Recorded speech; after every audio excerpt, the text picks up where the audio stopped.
슬프고도 슬픈 애가죠. 예. 사람은 누구나 다 천국 가기를 소원하죠. 우리 기독교 신자들은 예수를 믿기 때문에 죽으면 천국에 간다 하는 것을 당연한 것으로 생각을 해요.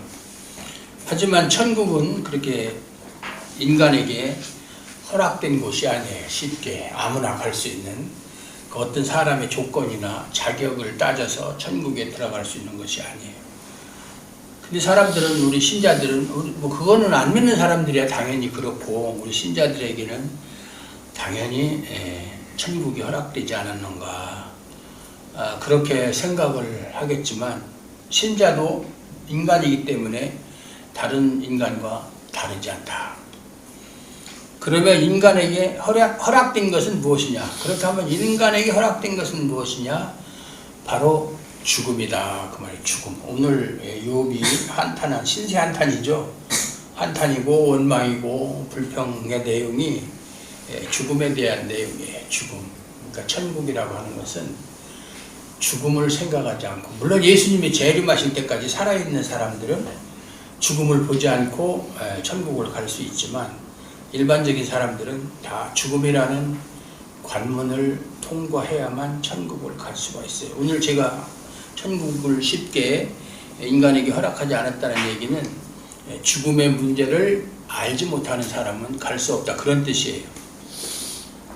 그런데 사람들은 죽음에 대해서 어떻게 생각합니까? 죽음은 뭐 당연한 거 아니냐? 사람이 태어나면 늙고 병들고 죽는 거, 생로병사 당연한 거 아닌가? 옛날에 그 부처의 그 본명이 시탈타죠. 인도 가빌라국의 왕자로 태어난 시탈타가, 사람은 왜 태어나고, 그리고 태어났으면 왜 나이가 먹고 늙고 병들고 또 죽는가? 그걸 보고 그 문제를 해결하기 위해서 29살 때 이미 결혼해서 자식까지도 다 있었는 상태에서 왕궁을 뛰쳐나와서 보리수 밑에서 6년 동안 수행을 하면서 도를 깨우쳤다. 그래서 부처라는 말이 도를 깨우친 사람을 부처라고 하잖아요. 다른 사람보다 먼저 도를 깨우쳤다. 부처는 신이 아니에요. 그래서 옛날에 법정 스님이 그런 말을 해서, 불교 신자들이 부처를 믿는다고 그러는데, 부처를 믿는 것은 우상숭배다. 부처는 신이 아니다. 우리가 부처의 가르침을 따르는 것이지 부처 자체를 믿는 건 기독교하고 다르죠. 기독교는 예수님이 하나님의 아들이기 때문에 예수님의 그 인격, 예수님이 어떠한 분이신가, 그리고 예수님이 왜 이 땅에 오셨는가, 우리를 위해서 무슨 일을 하셨는가, 그 일이 우리에게 어떤 영향을 미치는가, 뭐 그런 예수님의 인격과 사역을 믿고 예수님을 우리의 구세주, 하나님의 아들로 믿는 것이 기독교인데, 거기서는 부처의 가르침을 따르는 것이지 부처 자체를 믿지 않는다. 부처는 달을 가리키는 손가락에 지나지 않는다. 그러나 기독교는, 예수님은 뭐라고? 생명이니 나로 말미암지 않고는 아버지께로 올 자가 없느니라. 요한복음 14장 6절에서 자기 자신이 하늘에 가는 길이고, 내가 생명이고, 내가 바로 천국이다, 그렇게 말씀하셨어요. 그게 다른 것이죠. 사람들은 죽음은 뭐 자연적인 현상 아니냐 이렇게 생각하지만, 죽음이 하나님의 저주와 심판을 의미한다는 것은 생각을 못하는 거예요. 왜?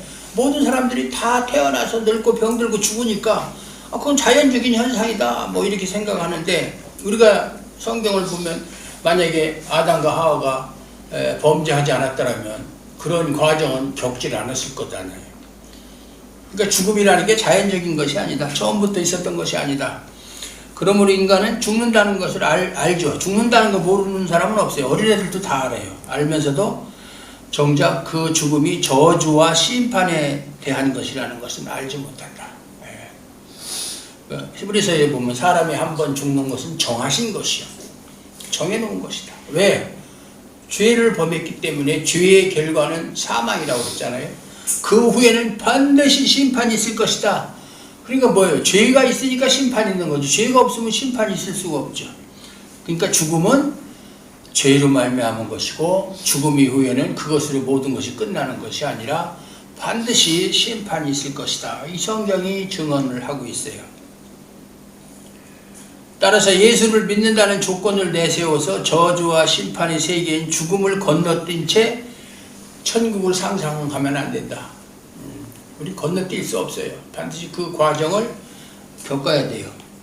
그래서 이제 제가 처음에 천국은 인간에게 이렇게 허락되지 않았다, 이렇게 말씀을 드린 거예요.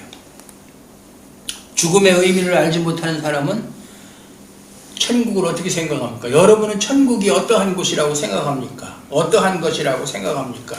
물론 천국에 대해서 말을 할 때 성경에서는 하나님의 나라, Kingdom of God, 이렇게 이제 마태복음에서는 하나님의 나라 또는 천국, 그렇게 표현을 하는데, 천국은 두 가지 의미가 있어요. 하나는 하나님이 다스리는 상태, 하나님이 다스리는 곳, 하나님과 함께 하심, 이것이 천국이에요. 그것은 천국은 어디든지 천국이 될 수 있어요.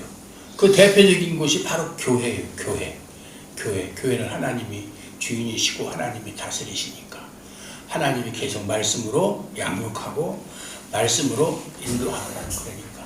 그 다음에는 이제 우리가 영원히 가서 죽음 이후에 부활을 해서 살아야 될 지역적인, 경역적인 의미에서의 천국, 우리가 흔히 말할 때 죽어서 천국 간다 할 때 그 천국, 지금 예수님이 계신 곳, 두 가지 의미가 있어요. 하나님의 통치, 하나는 우리가 영원히 가서 살아야 될 지역적인, 경역적인 의미. 그런데 보통 사람들은 천국 그러면 이제 후자의 의미로 우리가 영원히 살 곳을 생각을 하죠. 그곳은 어떤 곳이냐? 고통도 없고 그냥 행복하게 살 수 있는 곳으로 그렇게 상상한다. 천국 가면 아무런 고통도 없고 일 안 해도 되고 출근 안 해도 되고 밥 먹을 거 생각 안 하고 그냥 배도 안 고프고 그렇게 생각을 해요. 그걸 에덴 동산에 우리가 경우를 보면 사람들은 그래요. 에덴 동산에 처음에 아담과 하와가 범죄하지 않았을 때는 어떻게 살았을까? 아무것도 일도 안 하고 그냥 맨날 그냥 자고 싶으면 자고, 어디 뭐 에덴 동산이라는 데가 뭐 얼마나 넓었는지 그것까지는 우리가 알 수 없지만 그냥 가서 그냥 여기도 가고 저기도 가고 둘이 손잡고 뭐 아무도 뭐 없고 둘밖에 없었으니까 그렇게 살았을 것이다. 그런데 그렇게 만약에 살았다 그러면 그게 참 행복할까요? 행복하지 않아요. 그래서 범죄한 이후에 보면은 아담에게 네가 이마에 땀을 흘려야 땅의 소산을 먹을 수 있다. 그 얘기는 천국은 일하지 않는 곳이 아니라 일을 하는 것 자체가 기쁨이고 즐거움이 있어요. 다만 죄를 범한 이후에는 그것이 힘들어졌다는 얘기죠.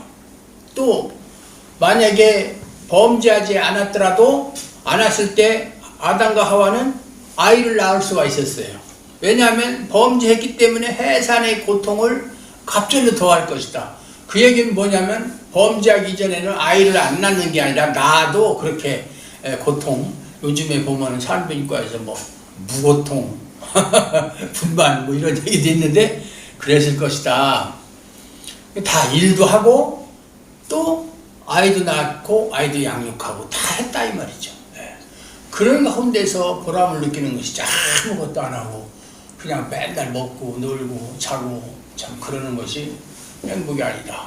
제가 언젠가도 얘기했는지 모르지만 저희 그 매형이 재벌인데 그 아들이 아주 공부도 안 하고 그냥 망난이에요. 원래 이제 부잣집 아들들이 다 그런 건 아니지만 그런 애들이 많잖아요. 뭐 부러울 게 없으니까. 그래서 미국을 보냈어요. 미국에 가서 뭐 돈이 많으니까 미국에 가서 유학 가라. 뭐 유학하는 공부나 제대로 해요. 그냥 영어나 배우라는 얘기죠. 뭐 미국 가서 있으면 뭐 영어는 배울 테니까 자연스럽게 영어야 뭐 그 말이니까 학문이 아니고. 그러다 왔어요. 와서 바로 아버지 회사에 취직을 시킨 게 아니라 넌 아무것도 하지 말고 네가 원하는 만큼 돈을 줄 테니까 그냥 실컷 너 하고 싶은 대로 다 하고 뭐 여행을 가고 싶으면 여행을 가고 뭐 뭐 네가 뭐 사고 싶은 거 있으면 다 사고 그렇게 해라. 그래서 이제 저하고 5살 차이거든요. 그 아들하고 벌써 70이 넘었네 그 아들. 근데 걔가 뭘 좋아하냐면 오디오를 그렇게 좋아해요. 오디오 기타도 잘 치고. 그래서 그때 가보니까 그 당시에 그게 지금 걔가 20대 때니까 벌써 50년 전에 오디오를 집에다가 2억 원어치를 사둔 거예요. 장비를 오디오 장치를. 지금으로 따지면 얼마나 그게 많은 돈이에요. 50년 전에 2억이면. 아 그래도 다 대준 거예요. 네 마음대로 하라고 그랬으니까. 그랬는데 몇 달 동안을 계속 먹고 놀고 그냥 나보고 심심하니까 나보고 어디 놀러 가자고 놀러도 가고 그냥 뭐 하고 싶은 다 했는데 나중에는 몇 달 지나니까 아버지한테 가서 뭐라는 줄 알아요? 아버지 더 저 일 좀 시켜주세요. 도저히 놀고 먹는 거 힘들어서 못하겠어요. 재미도 없고 사람이 성취감이 없잖아요. 뭐 다 돈 아버지가 대주고 그러니까. 그래서 일 좀 시켜달라고 그래서 그때서야 회사에 말단은 아니고 중견 과장급으로 이렇게 취직을 시켜서 거기서 뭐 나중에 이제 회장도 되고 이제 나이가 이제 다 은퇴할 때 됐겠네. 뭐 요새는 서로 연락을 안 하니까 그런 적이 있는데 걔가 한 말이 있어요. 제일 힘든 게 먹고 노는 일이다. 그거보다 힘든 게 없다. 근데 보통 사람은 먹고 노는 걸 제일 좋아하잖아. 난 놀았으면 좋겠다. 아무것도 안 하고. 누가 돈만 대주고 생활비만 넉넉하면 그냥 맨날 먹고 놀고 여행이나 하고 그냥 뭐 크루즈 여행도 하고 뭐 또 하고 그것도 한때지 계속 그렇게 하면 재미없는 거예요. 재미없어요. 저는 직접적으로 그런 경험은 없지만 간접적으로 그렇게 이야기를 하더라고요. 자신이 원하는 천국을 기대한다. 어떤 천국? 고통 없이 아무것도 하지 않고 그냥 놀고 먹는 그런 천국. 그것이 행복한 거 아니냐 이렇게 생각합니다. 그걸 행복이라고 생각하죠 사람들은. 하지만 천국을 아는 것은 천국에 담긴 인간의 저주와 심판을 아는 것이 선행되어야 한다. 천국을 알려면 첫째 하나님의 저주와 심판이라고 하는 전제 조건, 그것이 뭐예요? 죽음이죠.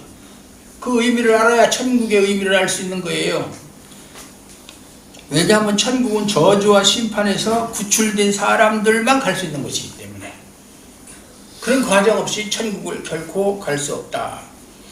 이런 점에서 보면 욥도 죽음의 의미를 알지 못한다. 오늘 욥의 이 고백을 통해서 우리가 확인할 수 있는 것은 죽음의 의미를 알지 못하고 있다. 욥도.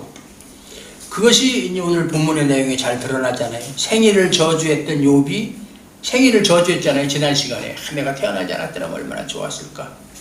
그럼 지금은 아무런 고통도 없이 살고 있었을 텐데 뭐 살고 있는 게 아니죠. 없으니까 뭐 태어나지 않았으면 존재 자체도 없는 것이죠. 이제는 태에서 죽어 나오지 않은 것을 두고 탄식하는 거예요. 차라리 내 태어날 때 죽어서 태어났더라면 이런 고통이 없었을 텐데 아예 모태에서 죽어 나왔다면 지금과 같은 고통을 겪지 않았을 것이고 무덤에서 편히 쉬고 있을 것이 아니냐. 이게 이제 오늘 욥의 고백이에요. 욥의 이런 생각은 오늘 11절에서 13절까지 보면 어찌하여 내가 태에서 죽어 나오지 아니하였던가. 어찌하여 내 어머니가 해산할 때에 내가 숨지지 아니하였던가. 죽지 않았던가. 어찌하여 무릎이 나를 받았던가. 어찌하여 내가 젖을 빨았던가. 살았으니까 어머니 젖을 먹었을 거 아니에요. 그렇지 아니하였던들 이제는 내가 평안히 누워서 자고 쉬었을 것 아니냐. 차라리 죽었으면은 그런 고통에서 다 해방되지 않았겠느냐. 그렇게 이야기하는 걸로 봐서 욥은 죽음에 대해서 전혀 잘 모르고 있다. 남한국도 모르고 있다. 아무리 동방의 의인이요 부자라고 하는 욥도 모르고 있었다. 욥은 죽음을 심판과 저주의 시각이 아니라 삶이 없으면 고통도 없다. 보통 이제 염세주의자들이 말하는 것이 삶이 없으면 고통도 없는 거예요. 그러니까 요즘 젊은이들이 뻑하면 자살하고 그러는 거예요. 자살하면 편안할 줄 알아요. 모든 걸 다 잊어버리고 현재의 고통과 고난 속에서 해방되는 걸로 알아요. 엊그저께 청주인가 어디에서 30대 아버지가 어린 자녀 둘을 죽이고 자기도 죽고 그게 참 그런 거 볼 때마다 죽은 놈이야. 생각을 잘못해서 죽었지만 그 애들이 무슨 죄가 있어요. 어린애들이. 그게 말이 되는 얘기예요. OECD 국가 중에서 자살률이 제일 높은 나라가 우리나라잖아요. 그렇게 의지들이 약해. 조금만 힘들면 죽는 것부터 생각하는 거예요. 왜 그들이 그렇게 생각합니까? 죽으면 고통이 없다라고 생각하는 거예요. 큰 착각이죠. 죽음 후의 심판과 하나님의 저주를 감당한다는 것은 생각을 못해요. 요즘 영화 대사 중에 너 나를 감당할 수 있겠어? 하는 그런 대사도 있는데 그걸 모르는 거예요. 욥이 고통이 없는 삶을 행복으로 여겼기 때문에 내가 죽으면 고통도 없다. 그것이 행복이다. 이렇게 생각하는 아주 잘못된 생각이죠. 과연 그렇습니까? 삶에 고통만 없다면 행복할 수 있습니까? 아까도 얘기했지만 고통이 없으면 그 자체가 행복입니까? 아니에요. 행복의 의미를 몰라도 너무 모르는 소리예요. 사탄이 욥을 치기 전에는 욥의 삶은 평안한 삶이었었죠. 정말 먹을 거 입을 거 풍족했고 자녀들 말 잘 들어 자녀들 신앙생활 잘해 부족함이 없었어요. 평안했죠. 10명의 자식과 넘치는 소유가 울타리가 되어서 부유와 평안을 누렸다. 우리는 그러한 삶을 뭐라고 말합니까? 참 복받은 삶이다. 복이다. 복받은 삶이다. 또 그것을 바라고 기대하잖아요. 나도 그렇게 하나님께 복을 받아서 물질과 소유가 풍부하고 건강하고 또 가정이 평안함. 그것이 가장 복 중의 복이 아니겠는가 이렇게 생각을 해요. 그런데 욥이 재앙으로 그 모든 것을 잊어버리기 전에 그러면 욥이 참 사탄이 치기 전에 그 모든 것을 잊어버리기 전에는 행복한 삶을 살았을까? 그 자체가 행복이었을까? 풍부한 물질과 평안한 가정생활이 그 자체가 행복이었을까?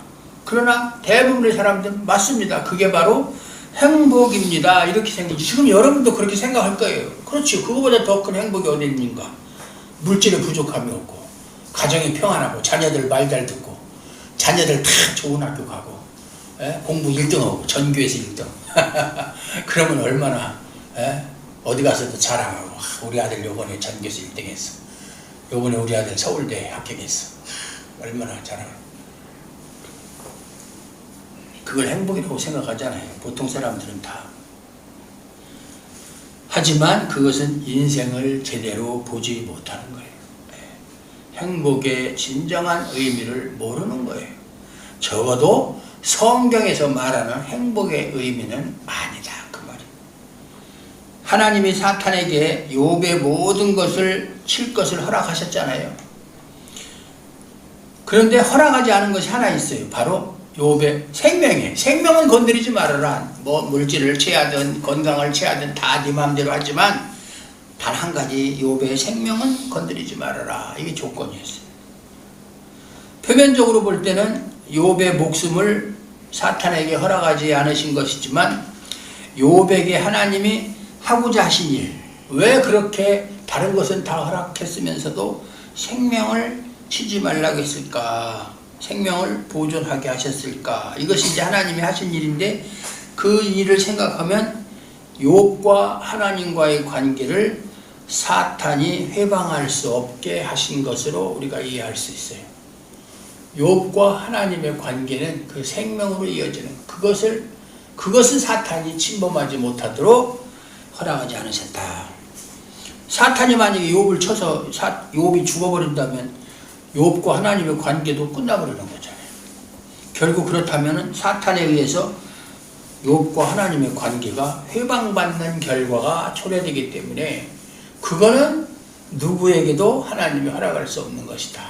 우리의 생명은 하나님이 붙드시고 책임지시고 다스리는 것이다. 그것을 방해할 수 있는 존재는 이 세상에 있을 수가 없다. 그 얘기예요. 욥은 하나님에 의해서 붙들려 있는 사람이에요. 이것이 죽음이 허락된 인생을 살아가는 우리에게 가장 중요한 것이에요. 내가 하나님을 붙잡고 있는 것이 아니라 하나님에 의해서 내가 붙들려 있는 상태, 존재. 그것이 가장 우리 인생에서 중요한 것이다. 그거보다 더 중요한 게 없어요. 왜냐하면 죽음의 인생을 살아가는 우리에게 참된 의미는 고통이 없는 삶을 누리는 것이, 그것이 참된 행복이 아니라 내가 하나님께 붙들려 있느냐 아니냐에 따라서 행복하냐 행복하지 않느냐가 결정되기 때문에 그런 거예요. 그게 성경에서 말하는 행복의 의미예요. 아무리 너희가 만일 온 천하를 얻고도 너희 목숨을 잃으면 무엇이 유익하겠느냐. 다른 말로 하면 너희가 모든 것을 다 소유하고 있어도 하나님께 붙들림을 당하지 않고 있으면, 하나님께 붙들려 있지 않다면 그게 무슨 의미가 있겠느냐. 아무 의미가 없는 거예요. 우리는 다 고통이 없는 삶을 원하죠. 이것은 모든 사람의 같은 기대이고 소원이에요. 고통을 원하는 사람이 누가 있겠어요. 고통은 현재의 삶을 무너뜨린다고 생각하기 때문에 가능하다면 고통이 없는 평안한 삶을 누리고 싶어하는 거예요. 이것을 목적으로 신을 찾잖아요. 여러 종교가 왜 생겼어요? 그 종교의 힘을 빌려서 고통을 물리치려고, 고통이 없는 삶을 살려고. 하지만 우리는 하나님과의 관계에서 살아가는 신자로서 좀 더 깊은 생각 속으로 들어가야 된다. 그것은 고통이 없는 삶이 우리에게 남기는 것이 무엇이냐? 그럼 고통이 없다. 그러면 그 고통이 없는 삶이 우리에게 남기는 것이 무엇이냐? 우리에게 무엇을 주느냐? 고통이 없는 삶이 우리에게 남기는 것은 과연 무엇인가? 한번 생각해 보자고요. 고통이 없는 삶이 우리가 하나님을 알게 하거나 나의 무가치함을 깨닫게 할까? 그러면 지금도 하나님을 모르는 사람도 고통 없이 사는 사람들 많잖아요. 그렇다면 그 사람들이 그걸 통해서 하나님을 알 수 있고 인생의 무가치함을 깨달을 수 있을까? 아니잖아요. 오히려 평안 가운데서 신앙생활을 잘하는 자신에 대한 우월감으로, 내가 신앙생활을 열심히 하다 보니까 하나님께서 나에게 복을 주셔서 이렇게 고통이 없다. 그래서 나는 다른 사람보다 신앙생활을 잘한 결과로 그러한 복을 누린다는 우월감으로 기울어질 위험이 크다. 보통 신앙생활 하는 사람들 중에서 모든 일에 다 잘 되고 가정이 평안하고 자녀들이 속 안 쓰이고 그러면 아유 집사님 권사님 어떻게 복을 많이 받았어. 그래요. 그러면 그 본인은 내가 신앙생활을 남보다 열심히 했기 때문에 이러한 결과가 있다라는 그런 우월감이 있기 마련이다. 제가 늘 하는 얘기지만 일반적으로 하는 다른 목사님들과 말하는 것이 다르지만 복을 받고 안 받는 건 우리 행함과는 전혀 상관없는 거예요. 하나님이 분명히 그랬어요.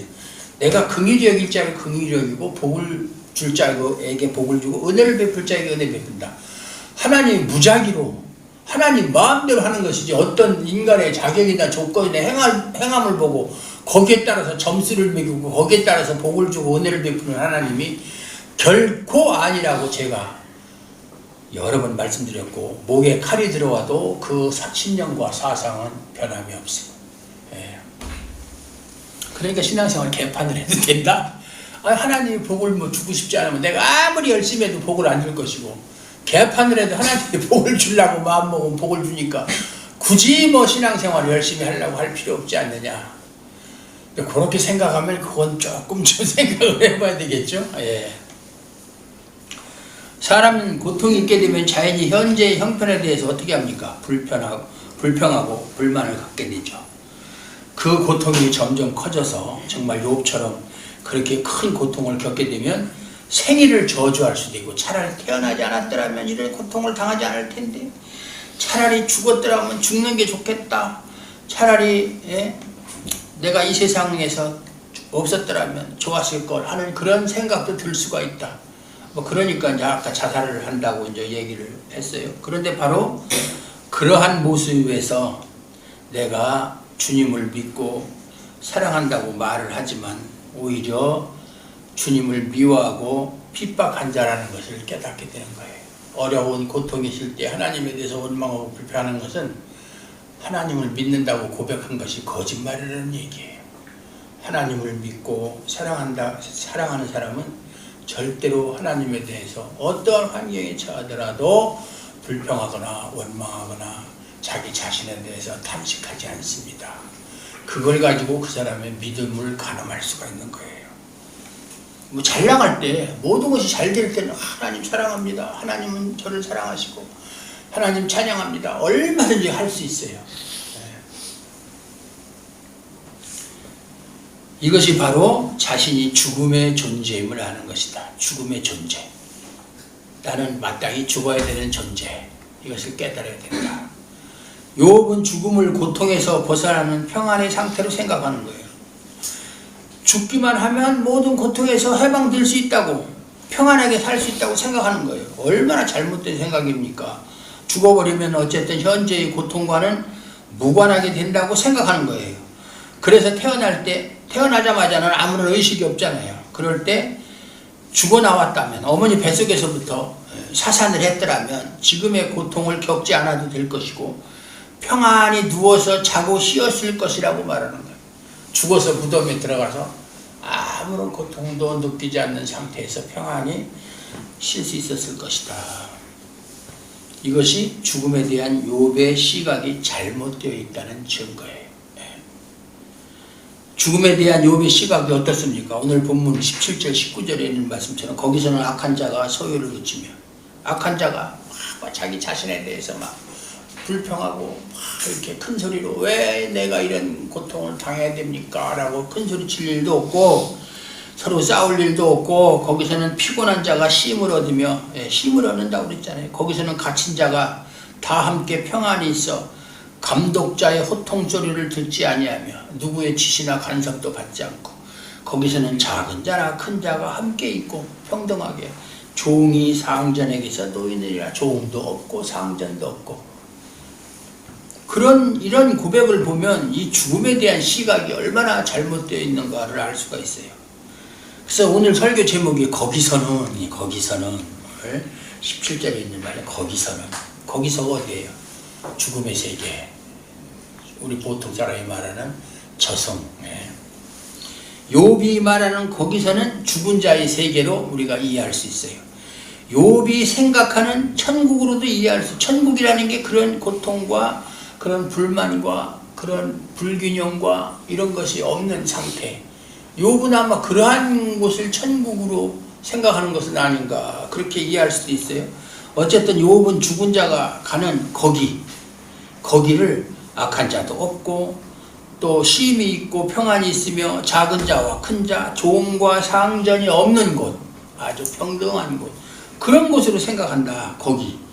아마도 기독교인의 대다수도 천국에 대해서 이렇게 생각할 거예요. 천국에 가면 높은 자도 없고 낮은 자도 없고 감독자도 없고 종도 없고 뭐 상도, 누구나 다 똑같이 평안을 누리고 쉼을 얻는 곳, 이렇게. 하지만 그것은 인간의 상상일 뿐이지 천국의 실상은 그렇지 않다. 천국의 실상은 그렇지 않아요. 그럼 천국은 어떤 곳이냐?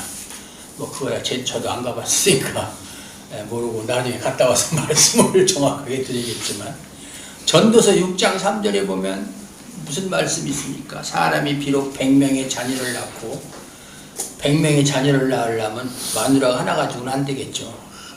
여러 명이 있어야 되겠죠. 적어도 몇십 명은 있어야 100명을 낳을 거 아니에요. 또 장수하여 사는 날이 많을지라도, 장수. 고구려의 광개토 대왕의 아들이 장수왕인데 94세까지 살았어요. 그래서 장수왕이에요. 싸움 잘하는 장수왕이 아니라 오래 살았다. 장수왕이다. 장수하여 사는 날이 많을지라도 자녀도 100명의 자녀를 낳았다. 그러면 얼마나, 그 중에 효자도 있고 불효자도 있겠지만 얼마나 든든합니까? 저희 8촌 형님이 아들만 15을 낳았어요. 물론 한 부인에게서 15에 장가를 가가지고 18부터 아들을 생산해서 아들 15에 딸 하나 16을 낳았어요. 우리 8촌 형님이. 그 집을 건드리는 사람이 없어요. 장정이 15명이야. 이게 문제야. 그러니까 무슨 옛날에는 다 농사질 때 다 인력을 했잖아요. 그 집에 신세를 지지 않고 농사를 못 줘. 근데 아들들이 전부 다 장사들이야, 진짜로. 씨름 선수들도 많고 인물들도 좋고 참 그렇게 또 효자들이고 다 예, 그러는데 그 중에 이제 그 여담이지만 다섯째 이름도 뭐냐면 우리 석자돌림이잖아요. 우리 당숙이지 팔촌 형님이 아니라 당숙이고 칠촌 당숙이고 이제 팔촌 형제들이 저희 팔촌 형제들이 석자돌림이니까 1석이, 2석이, 3석이, 4석이, 5석이, 6석이, 7석이, 8석이, 9석이, 10석이, 10석이 아니라 10석이. 그 다음에 이제 그 11번째는 11석이 할 수가 없으니까 그냥 그때는 1석이, 2석이 뭐 이렇게 했는데 그 중에서 가장 힘이 셌던 게 5석이 형님이에요. 5석이 형. 연탄 500장을 지게다 지는 사람. 연탄 500장을. 참 대단한 장사죠.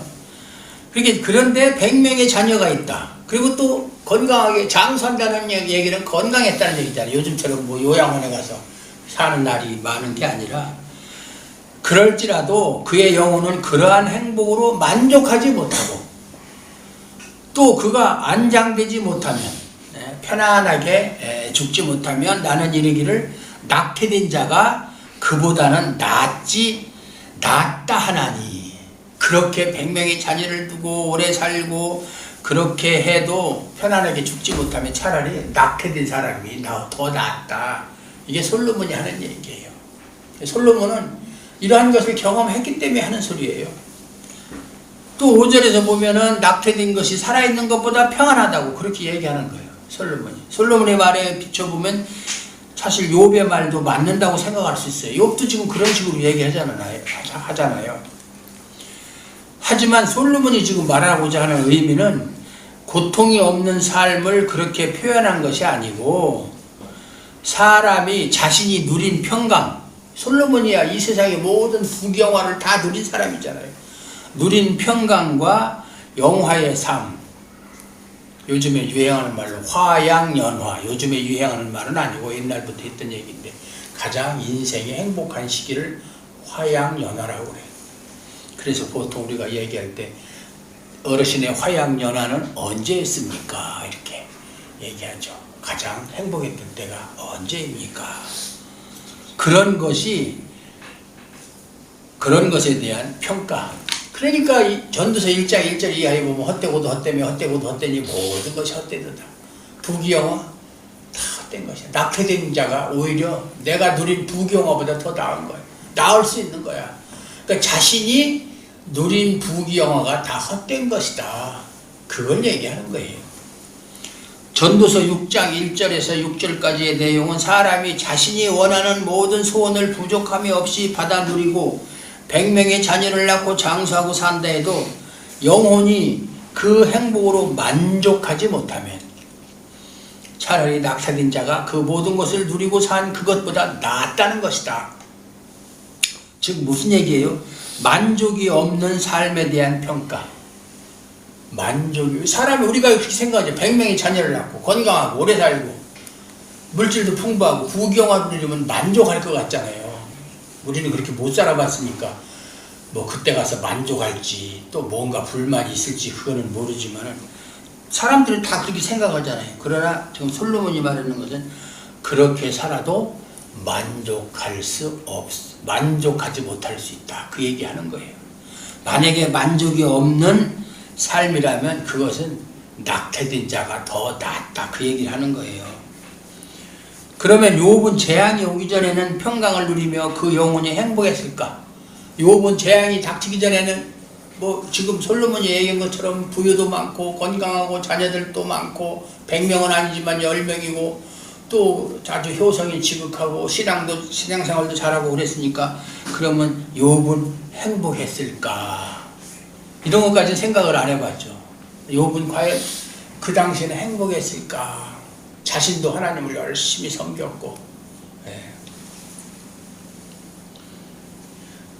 저는 그렇지 못했을 것이라고 생각해요. 그렇지 못했을 것이다. 근데 대부분은 왜 욥이 행복하지 못했습니까? 행복했겠죠. 그리고 욥의 그러한 삶이 행복한 삶이고 그것이 우리가 바라는 삶이라는 식의 설교를 많이 하잖아요. 저는 그것과는 반대로 그렇지 못했을 것이다. 왜? 그 이유를 설명할게요. 욥은 하나님께 범죄하지 않기 위해서 최선을 다했어요. 그래서 절기 때만 되면 자녀들과 함께 재물을 가장 가장 좋은 제물로 제사를 드렸고, 행여라도 자녀들이 범죄할까봐 요즘으로 말하면 율법, 신앙의 교리를 잘 가르쳤고, 그렇게 하여튼 최선을 다한 삶을 살았어요. 만약 욥이 만족을 했다면 범죄하지 않으려고 최선을 다하는 자신에 대한 만족은 있었을 거예요. 나는 이렇게 최선을 다해서 지금 이러한 결과가 있다. 자기 만족, 그건 있었을 거예요. 그러나 삶 전체에 대한 만족은 아니었을 것이다. 그렇게 보면 재앙을 당하기 전에 욥에게는 평안은 있었지만 행복은 없었다고 말할 수 있다. 행복은 없었다고 말할 수 있다. 그럼 진정한 행복이 뭐예요? 그렇게 죄 안 지려고 발버둥 치고 절기 때만 되면 그렇게 자녀들과 함께 하나님께 최선을 다해서 제사를 드리고, 자신도 범죄하지 않으려고 정말 지나가는 여자한테 곁눈질 한 번 안 하고 그렇게 했으면 자기 성취감은 있었지만 그게 얼마나 피곤한 삶인데요. 인간은 죄성이 있기 때문에 그렇게 살려면 너무나 피곤한 거야. 그건 행복이 아니에요. 행복이 아니라고. 네. 사람들이 신앙생활을 자체가 힘들다라고 생각하면 그건 벌써 행복하지 않다는 얘기예요. 뭐 해야 되지, 이거 해야 되지, 저거 해야 되지. 네? 그래서 율법을 지키고 율법대로 살려고 하는 사람이 진정한 행복을 누리면 전혀 행복하고는 상관이 없는 거예요. 신명기 33장 29절에 보면 모세가 뭐라고 얘기했습니까? 이스라엘을 가리켜 너희는 행복한 사람이다, 이렇게 얘기하고 있어요. 왜? 여호와의 구원을 얻은 백성이기 때문에. 문제는 이스라엘이 구원으로 인한 행복을 몰랐다는 거예요. 이스라엘 사람들은 정작 자신들이 하나님의 구원으로 인한 행복을 모르고 있었다, 그 말이죠. 그들의 마음은 언제나 현실적으로 내가 어떻게든지 율법을 어기지 말아야지, 율법을 잘 지켜서 하나님께 칭찬을 받아야지 하는 것으로 가득해 있었기 때문에 구원으로 인한 행복은 모르고 있었다, 그런 얘기가 되는 거예요. 욥도 고통이 없는 현실을 행복으로 생각했어요. 욥도. 뭐 욥에게 직접 물어보지 않아서 모르지만 욥 기서를 통해서 우리가 묵상을 해보면 분명히 그랬어요. 욥도 고통이 없는 현실, 지금 현재 잘 나가고 있다, 그것을 행복으로 알았다.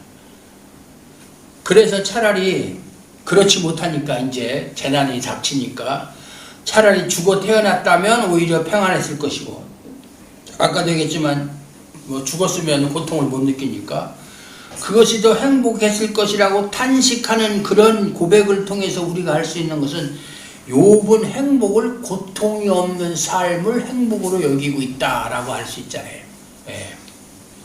하지만 그것은 앞서 말씀드린 것처럼 죽음의 의미를 모르는 무지한 자의 탄식일 뿐이에요.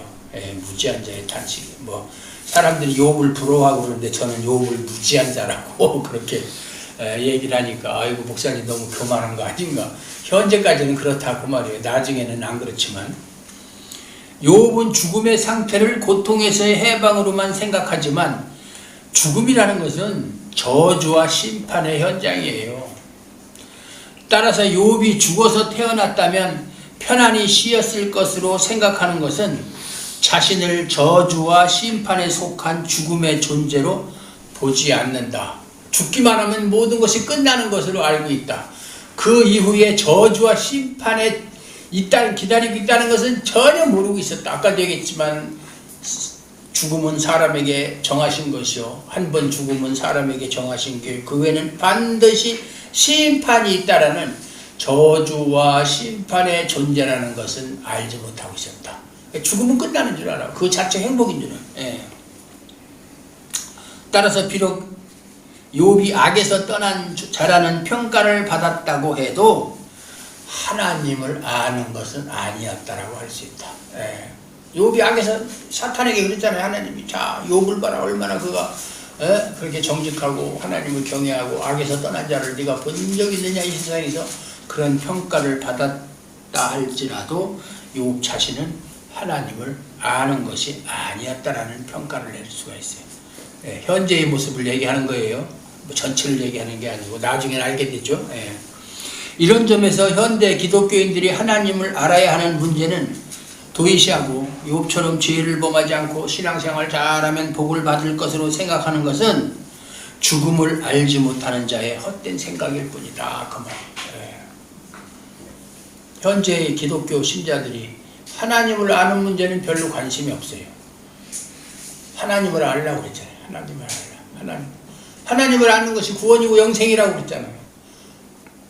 영생이 뭐예요? 하나님을 알고 그의 보내신 자 예수 그리스도를 믿는 것이라고 그랬죠. 하나님을 알아야 구원을 얻죠. 하나님을 아는 일에는 소홀해요. 그게 뭐 중요한 게 아니라 그냥 신앙생활 잘하고, 예? 죄를 짓지 않고 살 수도 없지만 그러면 복을 받을 것으로 생각하는 것은 죽음이라는 존재를 모르는 사람들이 하는 소리예요. 죽음.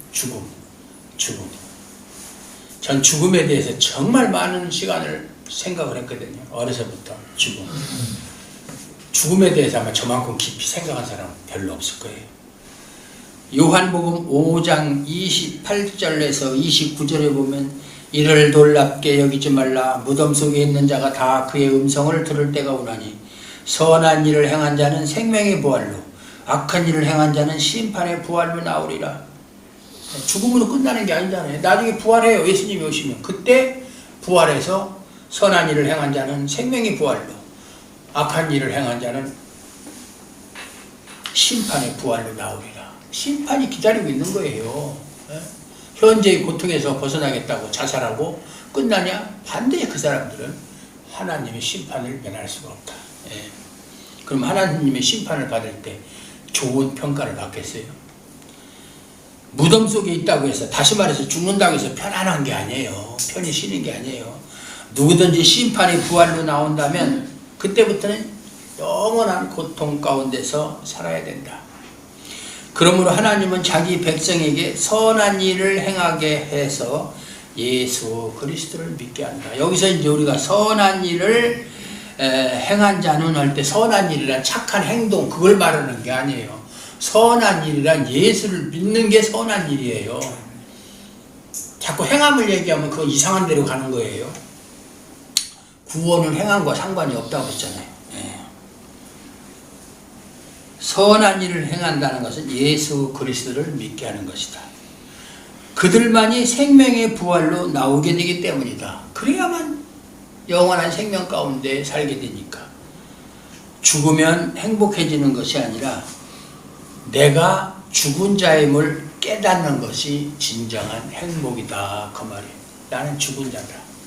그런데 그 죽은 자가 예수 그리스도를 통해서 하나님의 은혜로 내가 예수를 믿게 되고 그것이 하나님의 붙들림 받은 것이고 인도하심을 받는 것이고 다스림을 받는 것이고 그것이 진정한 행복이라는 것을 깨닫는 것, 그것이 가장 중요한 것이다. 그 말이에요.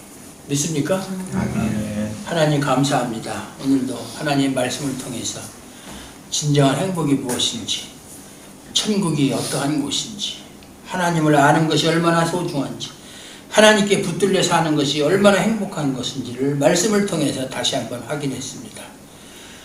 우리를 그리스도를 통해서 우리를 하나님 붙잡아 주시고 십자가의 은혜로 우리를 구원하시고 하나님의 자녀가 되게 하신 그 은혜를 생각할 때마다 얼마나 감사한지 모릅니다. 바라옵게는 우리 주하름교회 성도들 모두가 이러한 하나님의 은혜에 붙들려 사는 그러한 성도들 되게 하옵소서. 예수님 이름으로 감사드리옵고 기도하옵나이다. 아멘.